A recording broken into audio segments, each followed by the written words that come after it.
Hello everyone, welcome to Sources classes. So in this video again we'll be continuing our discussion with questions from the VARC or the verbal ability section, and the topic that we'll be dealing with is of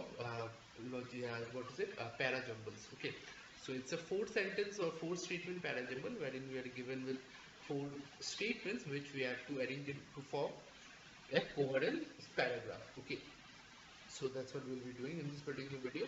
So this sort of questions are quite prevalent in any of the VARC section that you see either in GRE or GMAT or any other entrance examination of such lines. So they form a significant chunk of the VA section as well. So that makes mastery of this particular type of question very important towards acing the VARC section. So what we'll be doing is we'll take a look at this question in this particular video, and subsequently we'll try and solve the same, so as to get a general idea about the approach involved. Okay. Having said that, let us just focus on the question at hand. Abolishing the current version of 500 and 1000 rupee note worth about $8 and 15 worth about $8.15 will effectively remove 80% of the currency in circulation. Okay, so this passage from the first statement itself, A, we know it is about demonetization, and it is talking about the effects of demonetization. It is talking about the effects. Okay, it is also expected to help the government clean up a system that has relied on cash to pay bribes and taxes. So option B is talking about benefit, but it is also, so this is probably second benefit or second or more.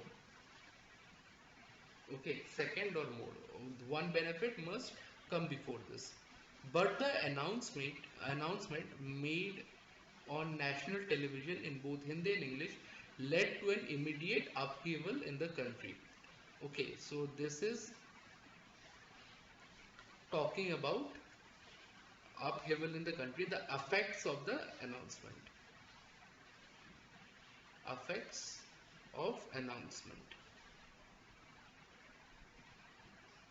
Okay. The ban, option D, statement D.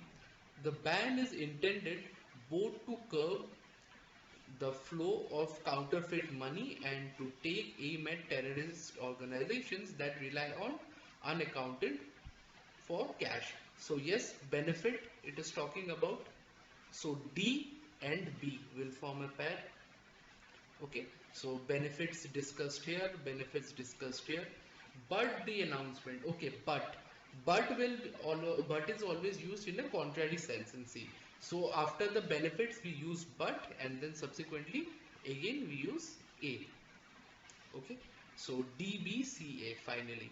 So this is the final effects we are talking about. Initially we talk about the benefits, then affect we come at the buts, and then subsequently we talk about the final result. So our answer will be D, B, C and A. Option 2. Okay, so I hope this is correct. I hope this thing is clear to you, as in the approach we have taken. Many might have been confused with option 1 as well, because this is just C, and the position of A and C has been interchanged. But see, A is nothing but a conclusion statement. This is more or less a summary of the benefit or the effects of the demonetization that has been told. Okay, and this is but this has to be used after both the benefits or the positive pros have been given. Okay, and to clarify or to basically downplay this particular point B, A can be used, or C, A can be used. Okay, in this regards. So I hope this is clear. So with that said, we have come to the end of the video. So if you have any doubt, just go through the same. They should give you a clear insights on the approach of the same as well. Having said that, if you are looking for detailed solution of the entire paper pertaining to all the three sections, feel free to connect with us, and we'll be more than happy to help you out in this report. Okay. So with all that said and done, if you like the video, make sure you like, share and subscribe to the channel, so that we can keep coming up with relevant content such as this further down the line. Having said that, I'd like to sign out. Thank you so much.